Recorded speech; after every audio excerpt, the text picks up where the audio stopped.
Bonjour et bienvenue à cette 8e édition de 45 minutes chrono. Aujourd'hui, avec nos invités, nous allons aborder dans un premier temps les impacts du Covid sur le commerce français. Nous aborderons le côté consommateur et puis notamment tout ce qui est panier moyen, comportement de paiement, les différents canaux de vente et notamment l'écosystème banque et paiement. Dans une deuxième partie, nous aborderons la reprise que nous pouvons attendre, les premiers chiffres de la reprise notamment, les perspectives, les nouveaux besoins des commerçants, ainsi que les services plébiscités durant cette période de crise sanitaire et économique. Les vidéos et micros sont coupés et vous pourrez poser toutes vos questions via le Q&A en bas de l'écran. Nous y consacrerons une dizaine de minutes pour y répondre. Pour aborder ce sujet de manière systémique, je vous présente nos speakers. Fabien Fincam, Marketing Manager au sein d'Ingenico Group, Ingenico, leader de solutions de paiement intégrées. Dimitri Faber, cofondateur et directeur général de la société Tiller, une start-up spécialisée des solutions d'encaissement pour restaurateurs et commerçants. Et puis Maurice Blanchard, président de l'Association du paiement, une association qui rassemble une communauté de plus de 70 membres de l'écosystème des paiements, avec des industriels, des PSP, start-up, etc. Aujourd'hui se pose la question de quels impacts du Covid sur le commerce français. Alors je partage mon écran.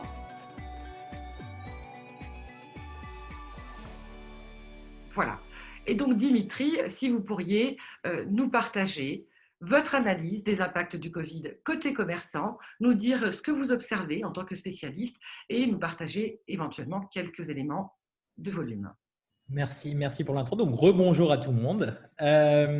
Donc, nous, on est une société qui édite un logiciel de caisse enregistreuse et de gestion pour les CHR. Les CHR, pour ceux qui ne sauraient pas, c'est les cafés, hôtels, restaurants. C'est vraiment la restauration au sens large.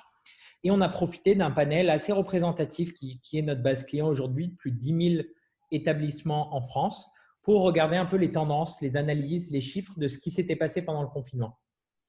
Donc, si vous voyez, par exemple, donc on va beaucoup parler données. Alors après, il faut prendre en compte que ces données s'appliquent spécifiquement à ce secteur des CHR, donc notamment des cafés, des restaurants. Et il faut, voilà, ça peut dégager les tendances. Donc, ce qu'on voit dans le graphique de gauche, c'est la part de nos clients, donc la part de ces 10 000 commerçants qui étaient ouverts à un moment donné pendant le Covid.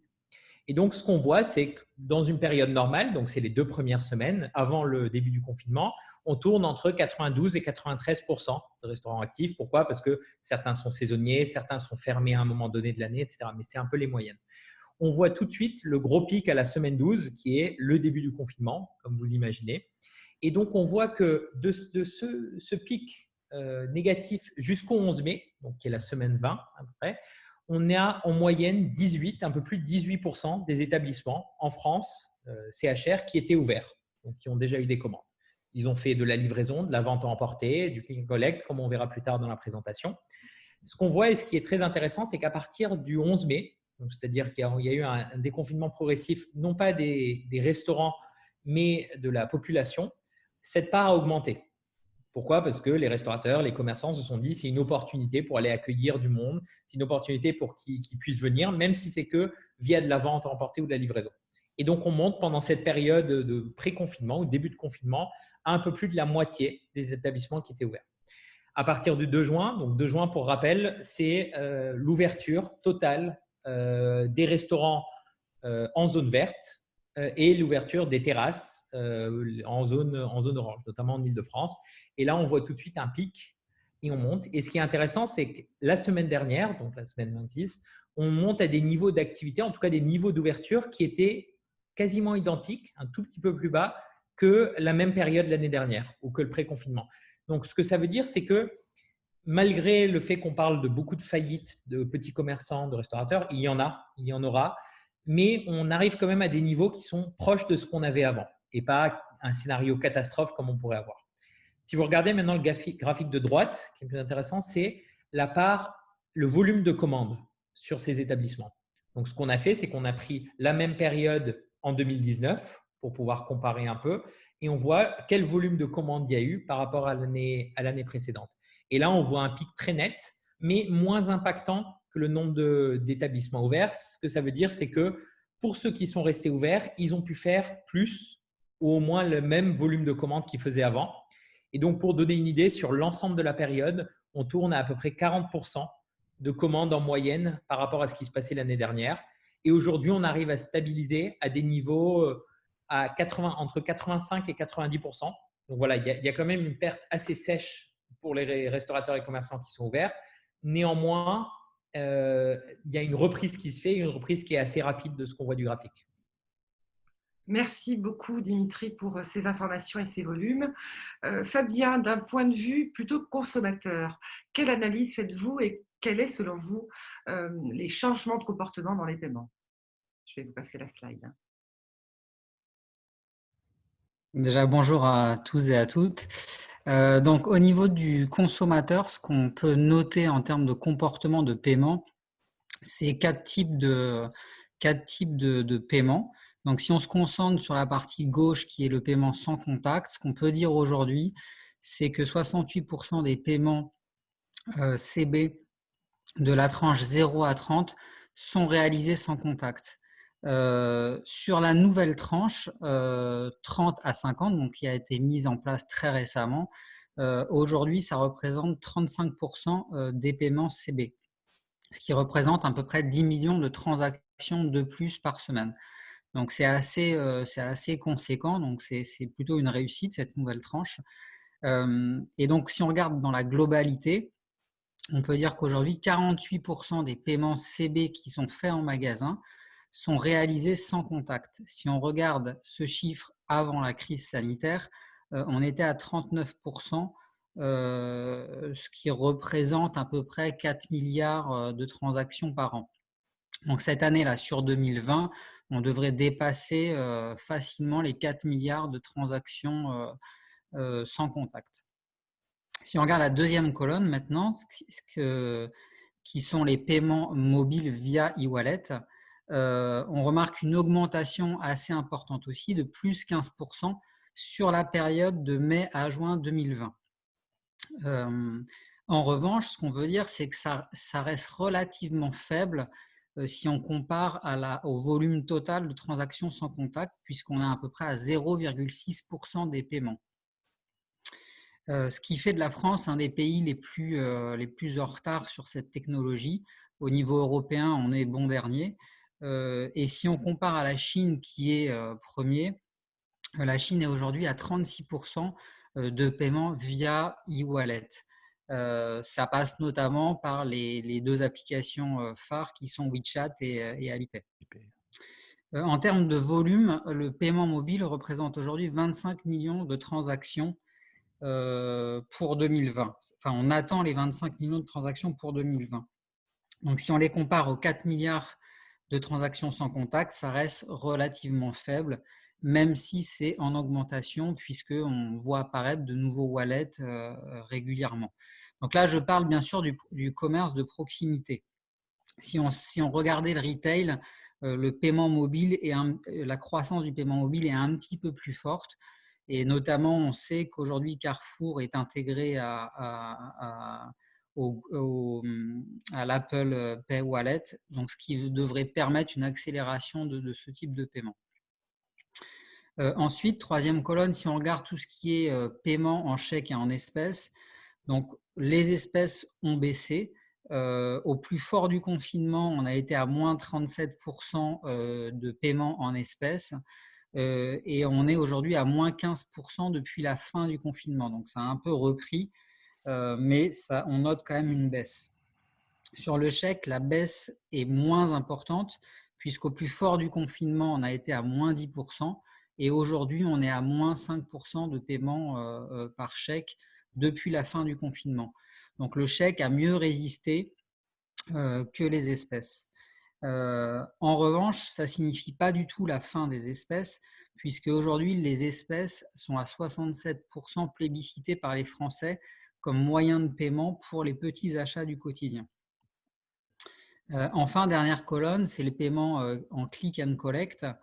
Donc, si on regarde les petits commerçants de proximité qui ont mis en place des systèmes de click and collect, ça leur a permis de préserver 25% de leur chiffre d'affaires pendant la crise.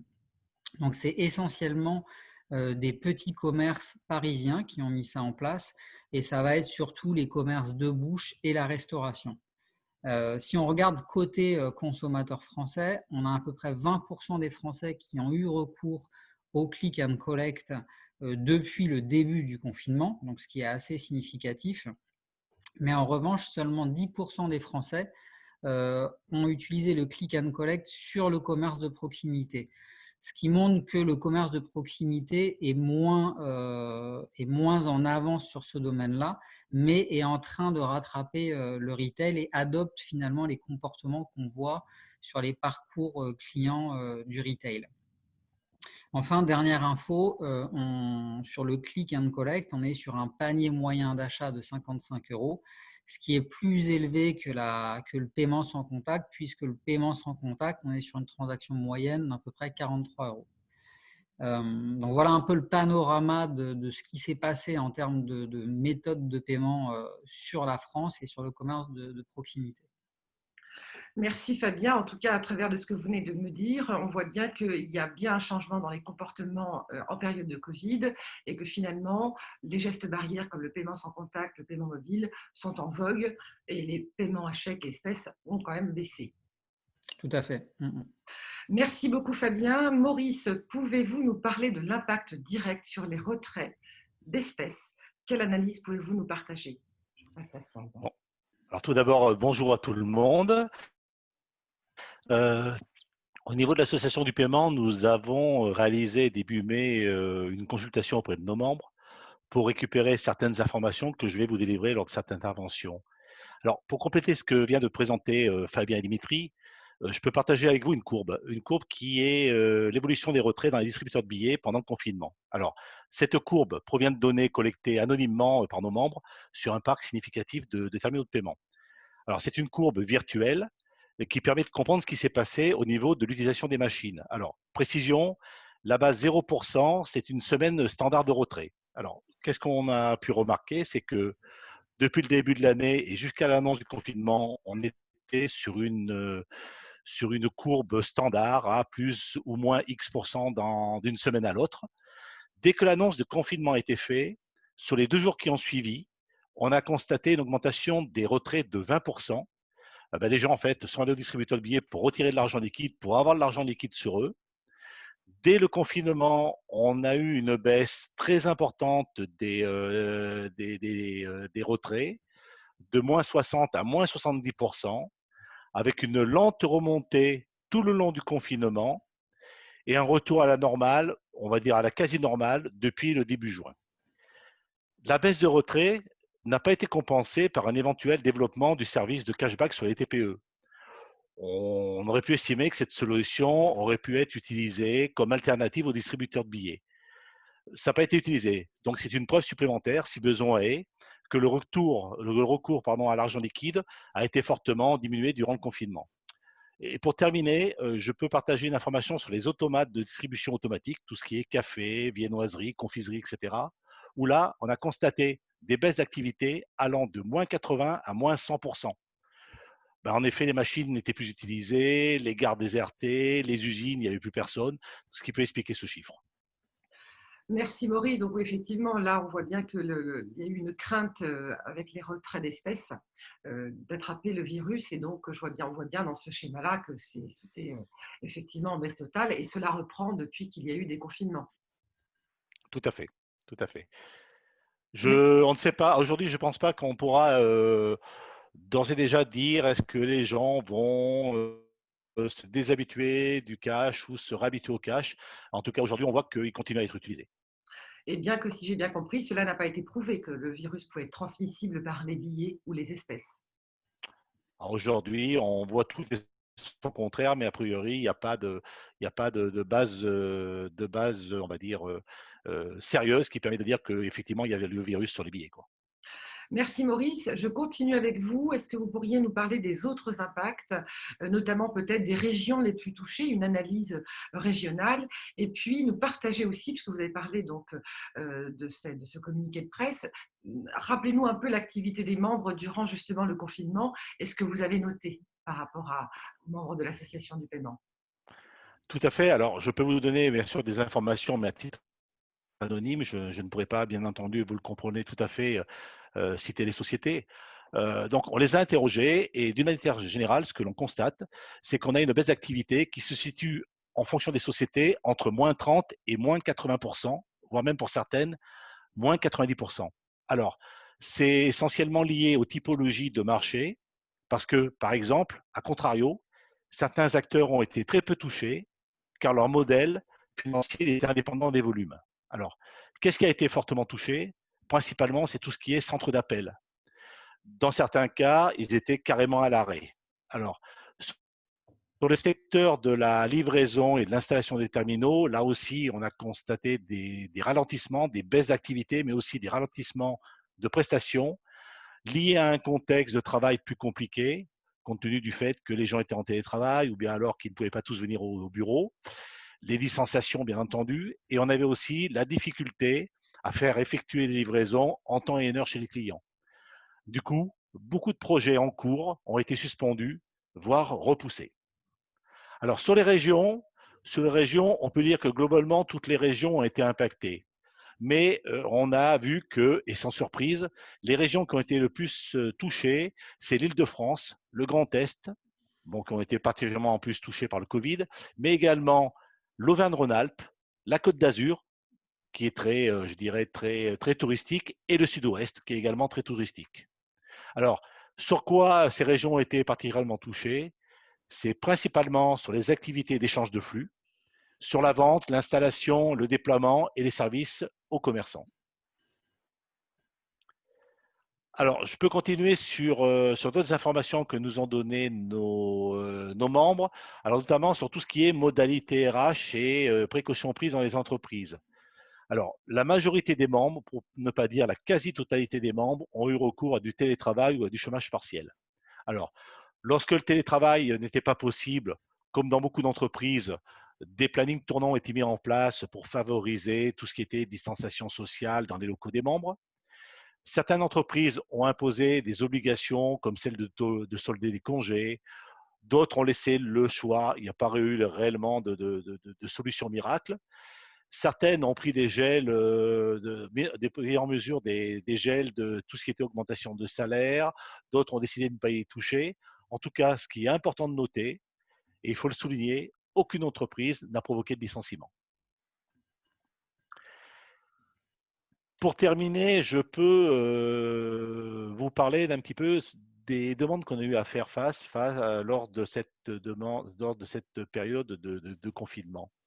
Alors, on a eu des demandes spécifiques de nos clients qui sont au final sans trop de surprise.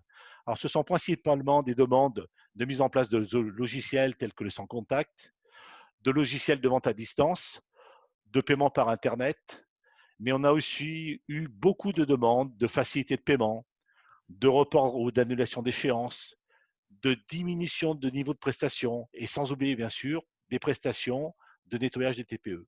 Alors, chacune des entreprises membres de l'association a répondu présente pour accompagner ses clients au mieux sur ces différents sujets. Voilà, Sophia, ce que je pouvais partager avec vous. Merci beaucoup. Merci à vous trois de nous avoir dressé un bilan complet de l'impact de la crise sanitaire sur le commerce. Abordons maintenant la question de quelle reprise pouvons-nous attendre. Alors, ma première question est dédiée à Dimitri. Voilà, j'attends juste les slides. Non, plutôt à Maurice. On va continuer avec vous, Maurice, si vous voulez bien. Si vous voulez. Parlez-nous un petit peu de la crise Covid et donc de ce que vous imaginez en termes de reprise, de la réalité, de ce qui est des perspectives, de ce qui arrive. D'accord. Alors tout d'abord, on a constaté au niveau de l'association qu'il y avait une véritable modification de la transformation digitale des habitudes des personnes. Alors, je vous ai fait parvenir les chiffres annoncés par la FEVAD qui corroborent nos impressions. On voit bien, à travers ce que nous disent les commerçants, ce qu'on a constaté sur les habitudes, que le gagnant, c'est incontestablement le paiement sur Internet. On a pu constater une forte progression du e-commerce, car les foyers français ont eu largement recours à ce type d'utilisation de paiement. La livraison à domicile, elle aussi, est le grand gagnant du confinement, avec une progression pratiquement multipliée par 5. Et puis, les enseignes traditionnelles ont enregistré on va dire des progressions très importantes sur le paiement en ligne, bien en dessus de ce que pouvaient faire habituellement les pure players. Merci Maurice. Donc, ce que je comprends, c'est qu'effectivement, la crise est bien un accélérateur de transformation digitale et notamment dans le monde de l'e-commerce. Tout à fait. Merci beaucoup. Alors, une question pour vous, Dimitri. Quelles sont, selon vous, les nouvelles solutions émergentes?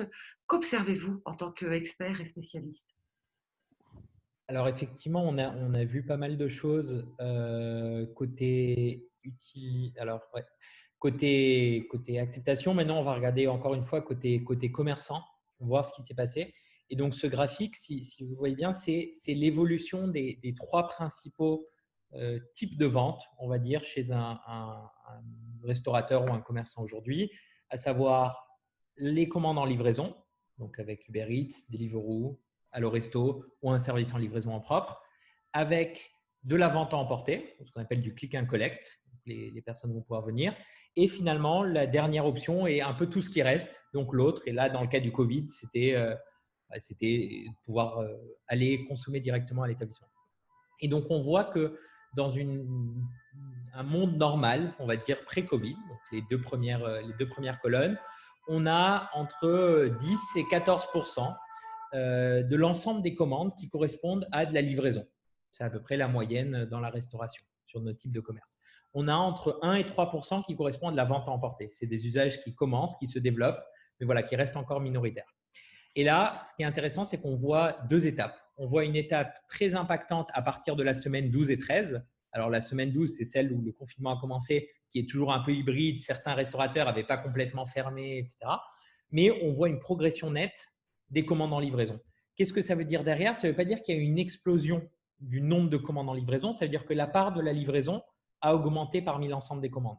Pourquoi? Parce que les restaurateurs qui étaient ouverts, si on se rappelle le premier graphique qu'on avait pendant de la semaine 12 à la semaine 15-16, c'était des restaurateurs notamment qui avaient déjà des services de livraison et donc qui ont réussi à continuer à le faire.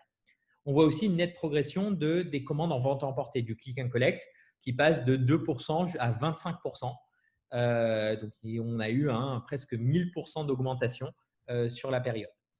Deuxième partie, ce qui est intéressant, c'est à partir de cette semaine 16-17, c'est-à-dire quand on commençait à voir la reprise, quand d'autres restaurateurs ouvraient, quand ceux qui n'avaient pas forcément l'habitude de faire de la livraison ouvraient, on voit progressivement une tendance à la baisse de la livraison au profit du click and collect. Qu'est-ce que ça veut dire derrière? Ça veut dire qu'un restaurateur qui a réouvert après 2, 3, 4, 5 semaines de confinement, pour réussir à maintenir une marge qui est intéressante pour qu'il puisse ouvrir, la livraison ne correspondait pas à son besoin. Parce que pour faire très, très simple et pour simplifier, un restaurant va faire un tiers de ses coûts, ça va être de la matière première, un tiers, ça va être des coûts de salaire de salariés et le reste, ça va être de la marge plus des coûts généraux. Donc, une plateforme qui lui prend entre 20 et 30% de marge, comme une plateforme de livraison, s'il fait que ça, c'est impossible à gérer.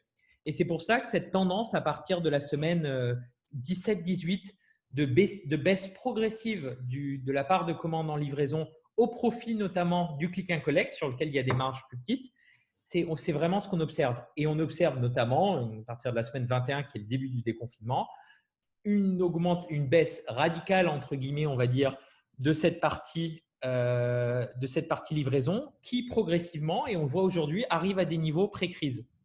Donc, ce que ça veut dire qu'en fait, il y a eu ça a fait un peu une courbe, mais aujourd'hui, la part des commandes de livraison dans l'ensemble des commandes est à des niveaux d'avant le Covid. Il n'y a pas eu une augmentation. Par contre, ce qu'on voit, c'est que la vente à emporter, elle, a fait quasiment entre x5 et x7. Même aujourd'hui, où on voit une tendance à la baisse, mais elle se stabilise entre 9 et 11%. Donc, pour moi, le grand gagnant, entre guillemets, de cette crise, c'est la vente à emporter, le click and collect, et donc les restaurateurs qui savent le faire et qui le font. Merci. Alors, juste une question que j'aimerais vous poser. Est-ce que vous imaginez que là, justement, tout le domaine des CHR, les complexes hôteliers, les restaurants, vont capitaliser quelque part sur ce qui s'est passé donc avant Covid, pendant Covid et puis après, si on peut parler d'après, et qu'ils vont anticiper quelque part si crise de nouveau il y a du Covid? Alors, ce qui est sûr, c'est comme Maurice et Fabien disaient, cette crise a accéléré la transition digitale pour l'ensemble des acteurs.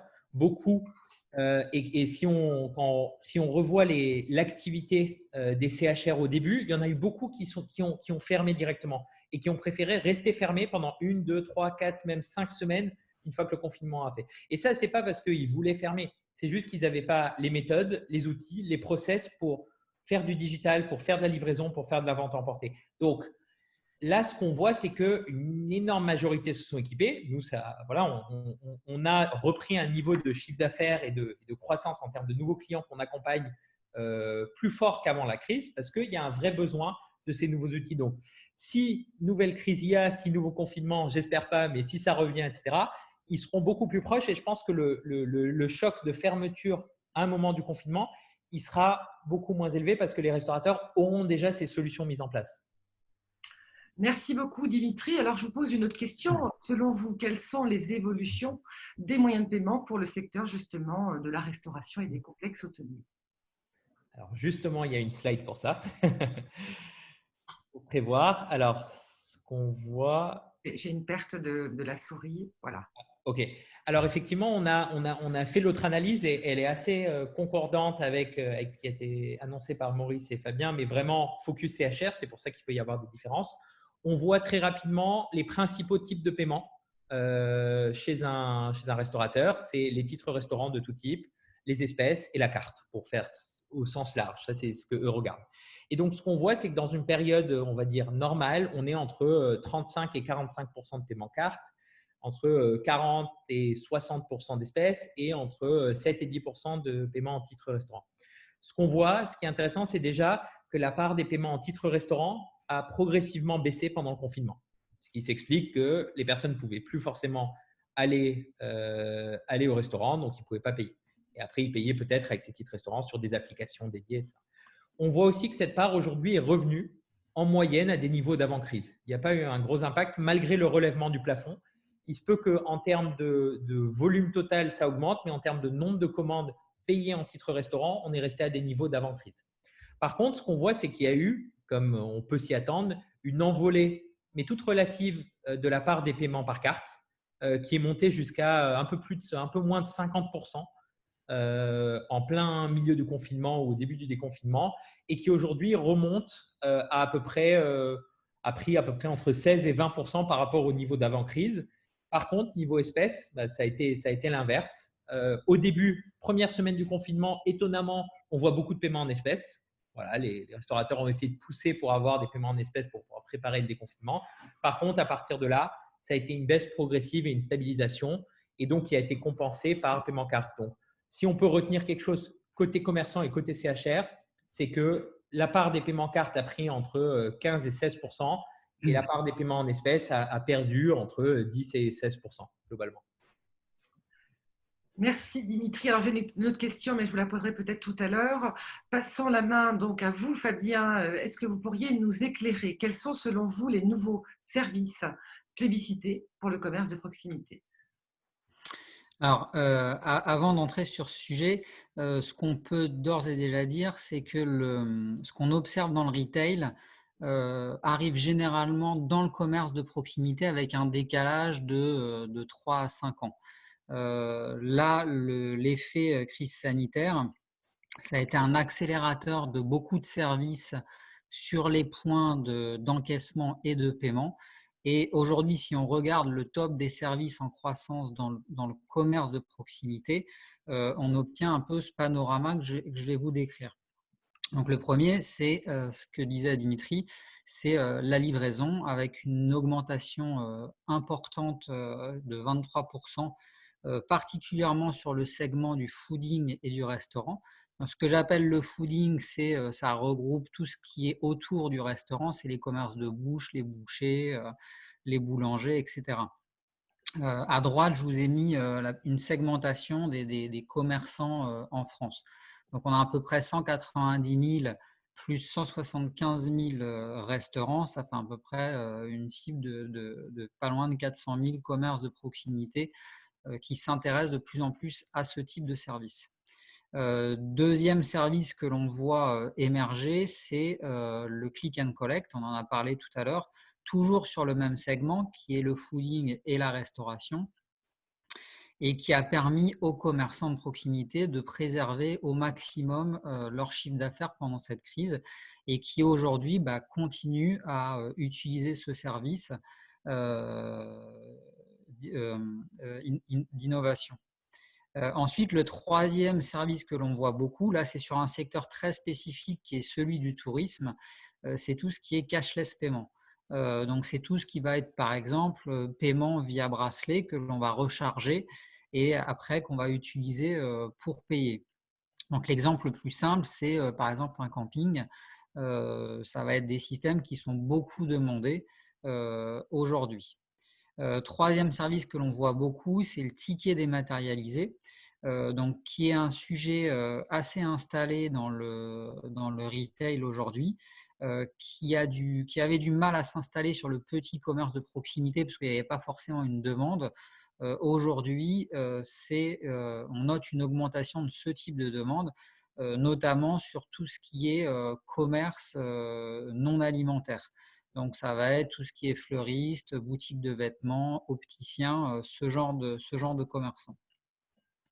Ensuite, on a une augmentation aussi du e-ticket restaurant. Aujourd'hui, c'est un service qui a du mal à percer parce que le titre papier est très installé et très ancré dans l'usage. Mais on a une augmentation quand même des e-tickets restaurants via des cartes ou des wallets.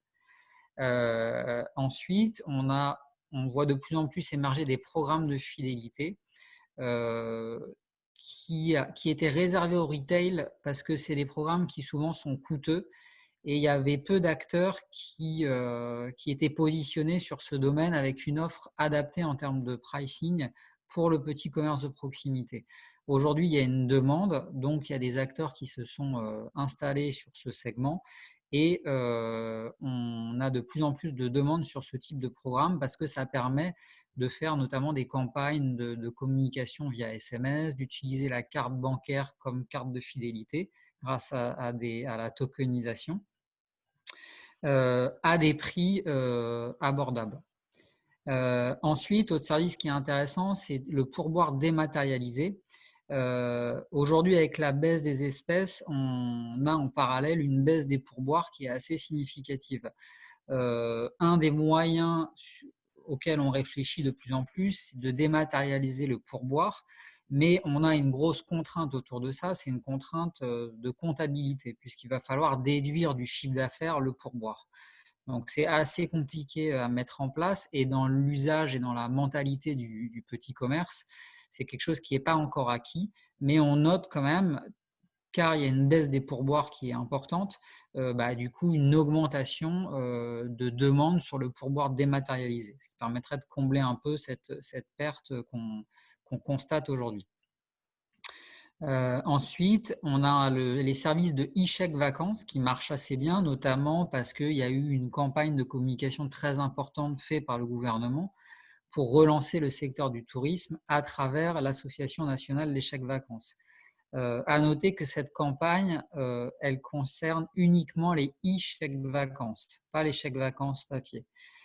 Du coup, on a une demande autour de ce service de pouvoir encaisser via le logiciel de caisse ou via le terminal de paiement directement le chèque vacances parce qu'il y a une demande de consommateurs autour de ce type de service. Donc forcément, les commerces de proximité nous remontent cette demande. Enfin, dernier service que l'on voit apparaître, qui était aussi un service très présent dans le retail, qui avait du mal à percer dans le petit commerce, c'est tout ce qui est application de dons. Ça avait du mal à percer aussi pour des raisons de comptabilité, puisqu'il faut être capable de retirer du chiffre d'affaires le montant du don et de le transférer à l'association. Donc, ce n'est pas une mince affaire.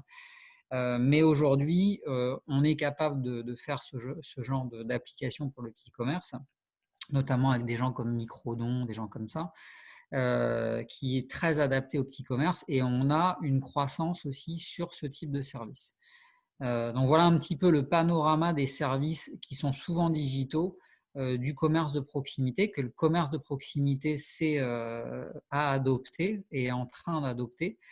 Et ça se traduit aussi, nous, à notre niveau, par une augmentation du nombre de points d'encaissement dans les magasins. Avant, on notait à peu près 1,5 points d'encaissement par commerce de proximité. Aujourd'hui, on est presque à 2 points d'encaissement par commerce de proximité. Donc ça, c'est aussi quelque chose qu'on a remarqué qui est en très forte augmentation sur le commerce de proximité. Donc, si je comprends bien, il y a bien les services digitaux et on voit bien que la livraison, le click and collect et le cashless est en pleine croissance. Mais quelque part, vous me dites que finalement, vous avez des points de vente qui doublent. Là, Ouais, d'accord. tout à fait. Intéressant. Merci beaucoup, Fabien. Maurice, j'aimerais qu'on revienne un petit peu sur justement cette notion de reprise. Est-ce que vous pourriez compléter ce qui a été dit au niveau tendance d'usage et puis nous partager aussi la vision plutôt industrielle et des membres de l'AP sur cette reprise potentielle? Oui, tout à fait. Donc, je vais essayer de ne pas faire de redite par rapport aux informations très complètes qui ont été données par Dimitri et par Fabien. Je voudrais juste d'abord revenir sur le sans contact. On a vu qu'il était largement utilisé par les commerçants et les clients. Nous, sur le terrain, on a constaté une augmentation moyenne du parc de terminaux acceptant le sans contact d'environ 6%. Et aujourd'hui, nous avons certaines banques qui sont ainsi équipées maintenant à plus de 80% des terminaux sans contact. Donc, preuve qu'il y a eu de la demande, on a su répondre, on a su installer malgré les contraintes techniques. Et aujourd'hui, on voit bien que le sans contact est largement utilisé. Mais tout le monde n'utilise pas encore le sans contact. Alors, sur l'activité commerciale et la reprise de l'activité commerciale, ce que je peux vous dire, c'est qu'aujourd'hui, on a constaté au niveau des commerçants que l'on gère une réouverture quasi complète des magasins. Par contre, on constate que de nombreuses franchises et beaucoup de petits magasins sont en grande difficulté, comme l'a dit Dimitri tout à l'heure sur le segment des CHR, mais il n'y a pas que sur le segment des CHR. On a vu que les enseignes de l'habillement qui ont pris de plein fouet le confinement ont annoncé fin juin avoir retrouvé 85% de leur niveau de marge habituel, preuve que les choses sont en train de repartir. Bon, écoutez, restauration, je ne vais pas en reparler. Dimitri s'est largement expliqué comment ça se passait. Notre taux d'impayé reste fort, très fort, aux alentours de 20%. Je pense qu'on n'avait jamais atteint de tel niveau. Et les délais de règlement des factures ont complètement explosé. Donc, aujourd'hui, on est bien face à des commerçants qui ont recommencé, mais qui n'ont plus forcément la capacité financière à faire. Donc, ce qui fait qu'au niveau des membres, la reprise en fonction des typologies, elle va aller de timide à soutenue. Voilà. Mais ça commence, ça va de mieux en mieux. Il faut quand même dire que ça va de mieux en mieux. Et puis, pour terminer l'intervention, je voudrais vous citer comme ça de mémoire les grands sujets qui sont dans la tête des commerçants aujourd'hui. Aujourd'hui, les commerçants, quand on les a, ils nous parlent d'accès au point de vente, ils nous parlent de parcours client en général dans le magasin, ils nous parlent d'omnicanalité, ils nous parlent beaucoup seconde vague de Covid. On espère tous qu'elle ne va pas se passer, mais ils prennent d'ores et déjà les précautions au cas où. Alors, on nous parle d'équipements de protection pour le magasin et pour le matériel, de mesures barrières, d'adaptation des terminaux. Alors, bien sûr, logiciel sans contact pour les retardataires, ceux qui ne l'auraient pas encore mis, mais pas que, parce qu'on nous parle aussi beaucoup de logiciels de vente à distance et de palettes élargies des moyens de paiement pour accepter autre chose, entre guillemets, que la carte bancaire. Et puis, bien sûr, on a beaucoup de sujets et beaucoup de demandes sur tout ce qui est e-commerce, drive, click and collect. Alors, ce sont tous les sujets sur lesquels nos adhérents sont en capacité, bien entendu, d'accompagner le marché. Merci beaucoup Maurice de cette vision effectivement donc industrielle et aussi des membres de l'association du paiement. J'arrête le diaporama. J'aimerais que l'on puisse proposer à nos participants de poser leurs questions et je crois que j'en ai d'ores et déjà. Je vérifie.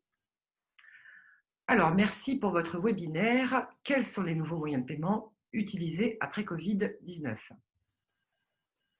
Est-ce que quelqu'un veut y répondre pour rappel de ce qui a été dit d'ores et déjà? Moi je veux bien répondre. Aujourd'hui, il y a bien sûr tout ce qui est autour du paiement par carte sans contact. Donc ça reste le numéro 1 sur la France et sur le commerce de proximité. On a une augmentation relative du paiement mobile via e-wallet. Donc quand on parle de e-wallet, c'est souvent Apple Pay, Google Pay et après d'autres acteurs comme Paylib, LifePay, des gens comme ça. Ça, c'est assez localisé sur la région parisienne quand même, donc ça ne concerne pas une utilisation massive en France, parce que c'est 0,6% des paiements sans contact, donc c'est très très à la marge, et c'est ce que je disais, la France est bonne dernière sur ce type de paiement. Et après, on a des paiements un petit peu plus innovants qui sont, alors on appelle ça le paiement par lien. C'est la possibilité pour un commerçant d'envoyer directement un lien de paiement. Ça, c'est quelque chose qui est assez intéressant, que l'on regarde, nous, chez Ingenico, de très près, qu'on développe dans certaines régions et qu'on regarde de près, qui est assez demandé. Et puis après, il y a le click and collect, c'est ce qu'on disait, c'est la possibilité pour un marchand de créer très vite une page web dans laquelle il va présenter son stock interne. C'est pas vraiment du e-commerce, hein, mais c'est vraiment basé sur le stock interne du commerçant. Et l'objectif, c'est de donner tous ces petits moyens simples pour le commerce de proximité pour qu'il puisse réagir très très vite. Donc ça, c'est un peu les 4 moyens qu'on voit beaucoup. Puis après, il y a l'espèce, le chèque, qui n'ont pas du tout disparu, contrairement à ce qu'on entend très régulièrement. C'est très plébiscité. Et ça fait partie d'une économie aussi, hein, l'espèce et le chèque. Donc ça ne disparaîtra pas demain. Merci Fabien pour cette réponse. J'ai juste une remarque de Monsieur Vincent Toche. Complément, la part du sans contact chez carte bancaire entre 30 et 50 euros a encore augmenté. Le dernier est à 38%. D'accord. Sur la tranche 30 à 50, je crois que c'est ce que j'annonçais. 38%, je crois que c'est ce que j'ai annoncé. Mais oui, je confirme, on est bien à 38%, ce qui représente 10 millions de transactions par semaine en plus. Supplément. Donc c'est un vrai succès. D'avoir relevé cette tranche, c'est un vrai succès. Merci Fabien. Une autre question, Laurence Garnier. Qu'entendez-vous par paiement par lien? Alors le paiement par lien, c'est tout simplement le commerçant qui va vous envoyer un SMS sur lequel vous avez à avoir un lien. Vous atterrissez sur une page de paiement et vous payez sur votre propre téléphone. En fait, ça évite juste d'avoir à utiliser le terminal de paiement du commerçant. Vous payez sur votre téléphone. Voilà, c'est uniquement ça le gain qu'on a, mais c'est quelque chose qui est assez demandé, qui est assez pratique dans certains parcours clients. Merci Fabien. Je n'ai pour le moment pas d'autres questions. Est-ce que vous auriez des compléments d'informations à donner, une réflexion particulière plutôt prospective? Moi, c'est une question que je pourrais vous poser. Quels sont selon vous les usages qui vont émerger de la crise sanitaire, en dehors de ceux que vous avez cités, par exemple? Alors, côté commerçant, si vous voulez, moi je vois vraiment une émergence de nouveaux moyens de commander, de nouveaux moyens de payer, de nouveaux moyens d'interagir, on va dire, avec les établissements, et pour les consommateurs, mais aussi pour les commerçants. Et on commence à voir, par exemple, de plus en plus de commerçants, en tout cas qui à nous demandent d'intégrer des solutions WeChat Pay, Alipay, des solutions qui sont directement intégrées. Potentiellement, il y en a qui nous ont même parlé de WhatsApp Pay, alors que ce n'est pas encore lancé en France. Donc, pour moi, en tout cas, et là c'est vraiment pas côté monétique, mais côté commerçant, c'est quelque chose qui arrive de plus en plus, et les commerçants sont à la recherche, et notamment les CHR, de nouvelles solutions, pas de paiement parce que, entre guillemets, ils s'en foutent, mais vraiment pour attirer des nouveaux clients et pour dire, voilà, comme à l'époque, quand ils acceptaient l'Amex, c'est un moyen de récupérer des clients. Mais là, en acceptant tous ces nouveaux moyens de paiement, c'est aussi un moyen d'aller chercher des nouveaux clients. Donc, pour moi, c'est vers là où on va. Merci Dimitri. Alors, j'ai d'autres questions qui viennent d'arriver. Si je peux rajouter quelque chose, excusez-moi Sophia, sur les tendances. Effectivement, on s'est aperçu aussi qu'il y a une tendance qui est en train de petit à petit arriver, qui est le désintérêt du ticket du TPE et du ticket de caisse. Avec la crise, le confinement, les risques liés au passage de papier, les gens commencent de plus en plus à dire non, mon ticket, j'en veux plus. Bon, vous le savez sans doute, il y a des choses qui sont en train de se mettre en place pour ne plus rendre les tickets de TPE obligatoires, éventuellement aussi demain de ne plus rendre les tickets de caisse obligatoires. Et donc, c'est des sujets sur lesquels effectivement il va y avoir pas mal de choses à prévoir et pas mal de choses à mettre en place d'ici la fin de l'année et en début d'année prochaine, parce qu'aujourd'hui, les clients ne veulent plus partir avec un bout de ticket qu'ils vont balancer dans la rue. ne serait-ce qu'écologiquement, c'est quand même pas top. Et puis, risquer, à travers ce ticket, de se faire passer un quelconque virus.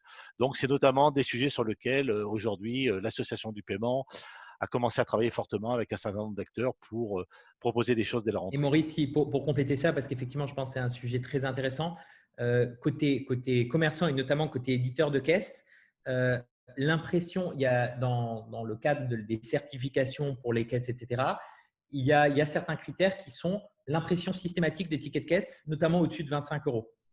Et ça, bon, déjà, on est obligé de le faire aujourd'hui, mais j'espère qu'on fait tous du lobbying et du push pour que ça parte.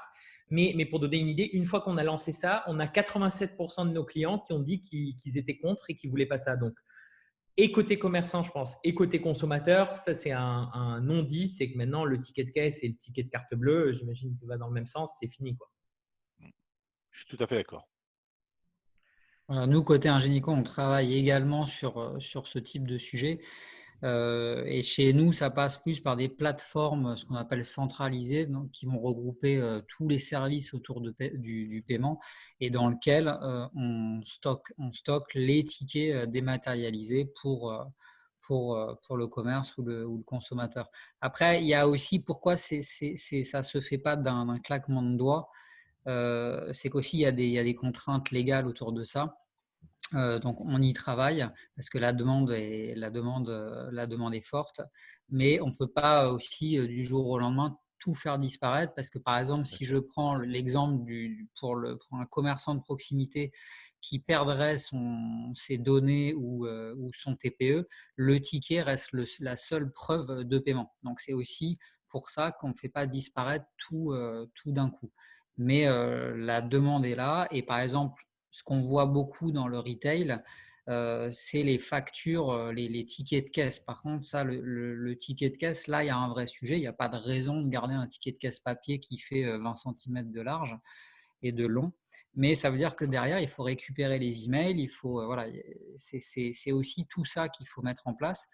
Dans le retail, c'est assez facile parce qu'ils sont organisés pour ça. Dans le commerce de proximité, il faut mettre des services derrière et il faut faire ça de manière très très simple et que ça ne soit pas un enfer pour le commerce de proximité. Mais on regarde de très près ces sujets.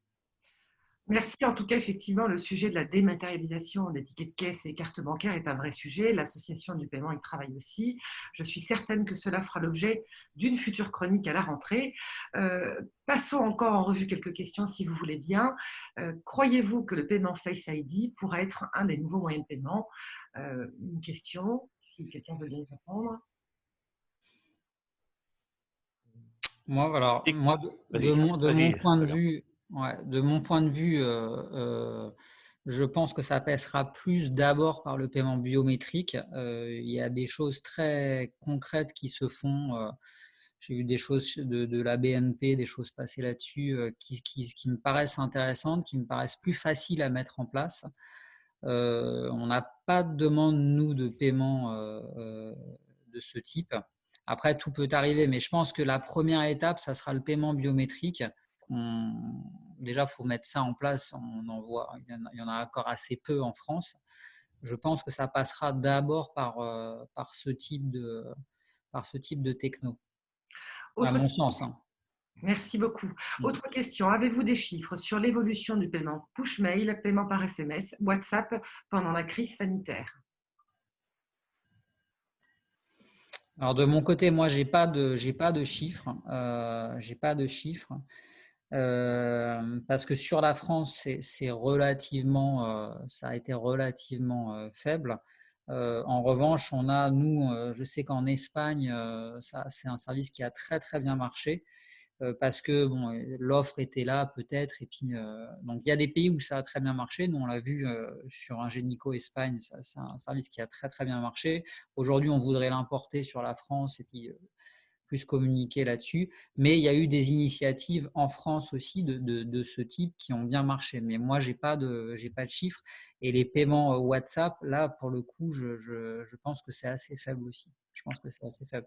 Il faut rappeler que les paiements WhatsApp et les paiements Lydia, c'est de porteur à porteur. Généralement, c'est les portefeuilles qui permettent de se faire des virements c'est pas forcément utilisé pour payer un restaurant, c'est plus souvent pour s'envoyer de l'argent. Donc il faut dissocier les deux parce que les stats qu'on voit peuvent regrouper ça aussi. Ok, Cyril Rondeau qui pose la question, bien que Dimitri, vous avez répondu. Quand on dit que les attentes des commerçants, on a l'omnicanal, que voyez-vous au-delà des campagnes dans Facebook, Instagram? Ça serait intéressant, Dimitri, de faire part de votre réponse à tout le monde. Ouais, je voulais commencer si on n'avait pas le temps effectivement de répondre à tout. Alors, moi, je vois, on commence à voir une tendance des commerçants, et là, quand je dis les commerçants, je parle encore des CHR ou des commerçants de proximité, qui vont vers des modèles qui existent aujourd'hui dans le grand retail, qui existent dans l'hôtellerie, etc. Et notamment ce mot omnicanal qu'on utilise beaucoup. Et qu'est-ce que ça veut dire concrètement? Ça veut dire trouver des nouveaux moyens de se faire connaître et des nouvelles plateformes de distribution. Ça, c'est quelque chose que l'hôtellerie a très bien compris, de pouvoir déployer une offre d'une chambre sur leur propre site, par téléphone, sur Booking, sur Expedia, sur tous les autres. Et on voit que les commerçants de proximité, et notamment les restaurateurs et les CHR, vont vers cette tendance-là. Alors, ce n'est pas forcément ces mêmes sites, mais pour moi, l'omnicanal chez les commerçants, c'est avoir une présence en ligne pour de la réservation, avoir une présence en ligne pour du click and collect, sur de l'application, sur d'autres trucs, être présent sur les plateformes de livraison, avoir sa propre plateforme de livraison, permettre de la vente et être livré. Donc, c'est vraiment tout ce nouveau écosystème, on va dire, de se dire aujourd'hui, quand il y a peut-être 15, 20, 30 ans, pour consommer chez un commerçant, il fallait y aller, payer, ressortir. Aujourd'hui, il y a une infinité de possibilités de le faire et je pense que c'est vraiment ça le côté omnicanal, c'est la gestion de l'ensemble des canaux de distribution pour un commerçant. Merci beaucoup. Nous arrivons enfin. Je vais quand même poser les questions qu'il me reste. Question de Nicolas Babel. Nous avons constaté chez EasyCap une forte hausse de l'usage des médias digitaux et de la constitution de fichiers clients. Est-ce que le constat est partagé par Dimitri Faber? Alors, je connais très bien EasyCap. Effectivement, je pense qu'on a… alors, oui et non. J'ai envie de dire oui, tout le monde se dit qu'ils doivent le faire. En fait, l'idée derrière, c'est de se dire aujourd'hui, beaucoup de commerçants, et notamment ils le découvrent dans cette période, découvrent qu'ils n'ont pas vraiment la main sur leurs données clients. Elles sont prises aujourd'hui, alors toutes les plateformes, mais si vous commandez sur une des plateformes de livraison, le restaurateur va avoir aucune information de vous. Il va avoir votre prénom et la première lettre de votre nom. Et donc, c'est vraiment cette tendance, et c'était justement je pense que c'était la question de Nicolas, c'est de récupérer ce fichier client. Et donc, il y a une énorme demande des clients. Alors après, est-ce que les commerçants et les restaurateurs indépendants ont la vision de le faire, ont les moyens et ont les outils? Ça sera à voir, mais effectivement, je pense que ça va être le sujet des 12-18 prochains mois, clairement. Merci Fabien. Je vais quand même répondre à la dernière question, ce serait dommage. Quels acteurs du paiement émergent renforcés suite au confinement? Alors, enfin, du côté Ingenico, on voit pas mal d'éditeurs, nous, qui veulent aller sur le TPE pour proposer des services. Alors, ça peut être le TPE, ça peut être le poste d'encaissement en plus général. Moi, j'ai cité tout à l'heure des gens qui veulent faire du pourboire dématérialisé. Alors, c'est des gens comme ça. Donc, il y a pas mal d'acteurs, mais c'est plutôt autour du paiement, les services de digitalisation autour du paiement qu'on voit émerger. Donc, il y a plein de petits acteurs. Hein. On a parlé d'EasyCap. Là, le pourboire dématérialisé, c'est Tipsy dont je parle, mais il y en a d'autres. Il y a plein de choses qui se font autour de ça et c'est un peu ce que j'ai présenté tout à l'heure, mais ils sont nombreux honnêtement. Et on voit aussi beaucoup d'acteurs autour de tout ce qui est le click and collect, le delivery qui sortent, beaucoup de startups qui se montent sur ces sujets-là en ce moment. Merci à vous. Je vous donne juste une remarque de Sylvain Rodriguez. En Espagne, le commerçant demande systématiquement au consommateur s'il veut le ticket de carte. Je crois que vous, Tiller, vous avez une antenne en Espagne. Est-ce que vous l'apportez Non, c'est le cas. Effectivement, on peut proposer. Nous, en gros, sur Tiller, le commerçant peut proposer d'envoyer le ticket par mail. Sur des tickets de moins de 25 €, il peut proposer de ne pas l'imprimer. Par contre, et malheureusement, et on se bat pour, tous les tickets de 25 € sont imprimés automatiquement. Et ça, c'est une question de normes. Et malheureusement, en Espagne, ce n'est pas le cas. En Italie, ce n'est plus le cas. Donc, en France, ça ne va plus être le cas à un moment donné. Mais aujourd'hui, comme disait Fabien, pour des raisons de sécurité, de pouvoir traquer, etc., c'est malheureusement une demande. Donc voilà, on essaie d'arriver là. Merci beaucoup. Nous arrivons en fin de chronique. Nous avons même débordé un petit peu, mais c'est que le sujet devait fortement intéresser. En conclusion, très rapidement, on voit bien que le commerce a évolué. Il y a une vraie tendance à la digitalisation. Ce que l'on retient des chiffres que vous nous avez donnés, 40% des restaurants parisiens ont recours au click and collect en 2020. Plus de 60% des restaurants parisiens ont eu recours à la livraison en 2020. Des espèces et des titres restaurants qui retrouvent des niveaux proches, mais encore inférieurs avant la crise. Et la part des paiements par carte, quant à elle, augmente fortement, une augmentation des transactions de vente à distance avec pratiquement, de ce que j'ai compris, 50% de transactions en plus sur certaines périodes. Rapidement, côté écosystème, il y a bien une reprise en fonction des typologies des adhérents de l'association du paiement. Maurice nous a parlé d'une reprise qui était plutôt timide à quelque chose de plus soutenu. Il y a une forte inquiétude pour une deuxième vague du Covid, mais qui cette fois-ci semble être anticipée au travers des équipements de protection, les mesures barrières et puis le fait d'avoir capitalisé sur l'expérience. Alors je n'ai plus qu'à vous dire un grand merci à vous, Maurice, Fabien, Dimitri, de nous avoir dressé ce tableau très complet de la situation actuelle et des tendances à venir. Quant à moi, je vous retrouve pour la dernière chronique de la saison avec notre invité Luc Lafont de la société Paylib. L'occasion finalement de parler de la progression du paiement mobile en période de crise sanitaire et les différentes tendances des transferts d'argent. Je vous dis à bientôt. Encore merci à vous trois. Merci beaucoup. Merci beaucoup. Merci beaucoup. Au revoir à tout le monde. Au revoir à tout le monde également. Et merci à nos participants. Au revoir.